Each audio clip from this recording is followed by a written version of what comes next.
Elisabeth, you have been a source of inspiration to many people, both in Cyprus and abroad. Let us start at the beginning and what brought you to Aphrodite's shores. I was working as a tour guide in Greece, and at the end of the summer I went to my qualifications talk with my supervisor in Athens, and she said to me, "We're opening a new destination and I think you would like that. You should go. It's inspiring to do something new.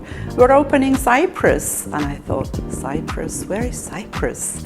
But I thought, sounds interesting. I said yes. And I didn't know that Cyprus was a country. I thought it was a Greek island, and I didn't know that they were driving on the wrong side of the road. So here I arrived in March 1982, a long time ago, and actually fell in love. I loved Cyprus from the beginning. As a motivational speaker, you have combined your vast life experience over many countries and many jobs to help others truly make the most of their lives. What inspired you to become a life coach? Well, exactly what you said, the vast life experience. The vast life experience, I felt like when I was a tour guide, and later also when I was a conference interpreter, I traveled with police officers. And people trust you. When people travel with you, they are out of their comfort zone. And they have this need to talk, that they tell you their stories. And as a tour guide or as an interpreter or as this person, you're like the neutral person who doesn't know their environment, so they tell you everything. And I felt that I had so much people's experience. I felt that I knew so much about people, but I needed tools. You see, life coach is an unprotected profession, and many people call themselves a life coach, but they haven't been trained. And I did. I went to Dubai. I did a full course of basic training, and then I did my master coach. And that was the reason why I became a life coach, because I felt that I had something to offer. I love watching people let go of because I also do hypnotherapy. And there is stuff in our subconscious mind that has been sitting there since we were children, mostly from childhood, because the most important years in our lives are the first 6-7 years, because there is the time when we believe everything. If somebody tells you that you're a princess, you believe it, but if somebody tells you that you're stupid, you believe it too. So some stuff gets stuck. There are many, many things that are in the subconscious mind that are stopping us from achieving goals, stopping us from enjoying life. And when I can help somebody let go of that and go through this process of either hypnotherapy or timeline therapy or all the methods that I know, and I can actually watch the shift. You can watch people, you know, they get a little bit taller and they sit more upright, and I love that. That's really my reward. Another one of your passions is putting your experience and coaching advice to words. Tell us about your book, The Soul Kit, First Aid for the Soul. I'm not really that much of a writer, to be honest. You know, I write posts on Facebook and I write little blogs. I used to write blogs for Thrive Global and for all this.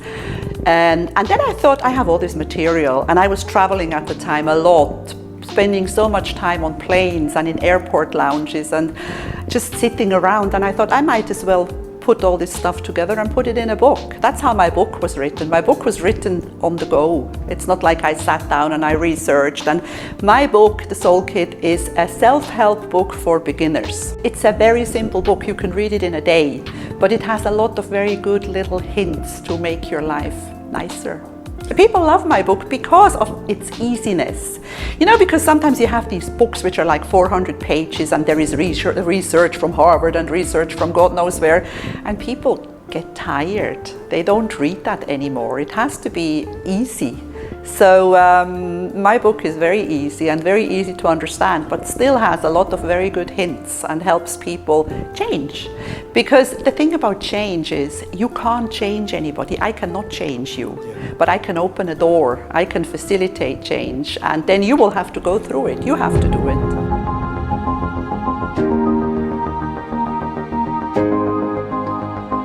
When I had written my book and when I started doing more and more coaching and I started feeling like I wanted to get my message out, I felt like I have something to say. I felt like I could, you know, maybe make people feel better, maybe like brighten their day. I was looking for opportunities to do public speaking, and I found Global Woman on Facebook.